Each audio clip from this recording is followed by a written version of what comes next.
Hi friends, అందరికీ నమస్కారం. నేను మీ చందుని. మీరు చూస్తున్నారు చందు ఎడ్యుకేషనల్ తెలుగు యూట్యూబ్ ఛానల్కి స్వాగతం.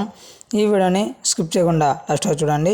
వీడియో చూసిన ప్రతి ఒక్కరు మన ఛానల్ని ఒక లైక్ చేసి కింద ఉన్న సబ్స్క్రైబ్ బటన్ని సబ్స్క్రైబ్ చేసుకుని నమ్మకున్న బెల్ ఐకాన్ని నోటిఫికేషన్ యాక్టివేట్ చేయండి. లేట్ చేయకుండా టాపిక్లోకి వెళ్ళిపోదాం.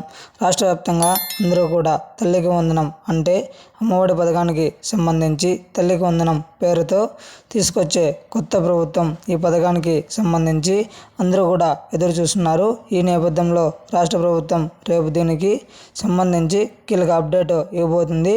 రేపు ఈ పథకానికి సంబంధించి మీటింగ్ అయితే పెట్టబోతున్నారు. ఈ ప్రభుత్వం తల్లికి వందనం పేరుతో ఒక్కొక్క విద్యార్థికి 1వ తరగతి నుండి ఇంటర్మీడియట్ వరకు చదువుతున్న విద్యార్థులందరికీ ఏటా 15,000 రూపాయలు ఇవ్వాలని ప్రభుత్వం నిర్ణయించింది. కీలక గైడ్లైన్స్ మార్గదర్శకాలు మంత్రివర్గం సిద్ధం చేస్తున్నాయి. మంత్రివర్గం నిర్ణయం తీసుకోబోతుంది.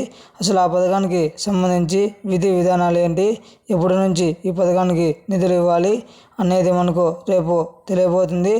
ఆంధ్రప్రదేశ్ సీఎం చంద్రబాబు నాయుడు గారు అధిశాన ఈ మీటింగ్ జరగబోతుంది. ఈ మీటింగ్లో ఈ పథకానికి సంబంధించి తల్లికి వందనం కీలక అప్డేటు మరియు మార్గదర్శకాలు విడుదల చేయబోతున్నారు. ఇది ఫ్రెండ్స్, మనకు వచ్చిన లేటెస్ట్ ఇన్ఫర్మేషన్. ఈ వీడియో నచ్చితే లైక్ చేయండి, షేర్ చేయండి, సబ్స్క్రైబ్ చేయండి. Thanks for watching video. జై హింద్.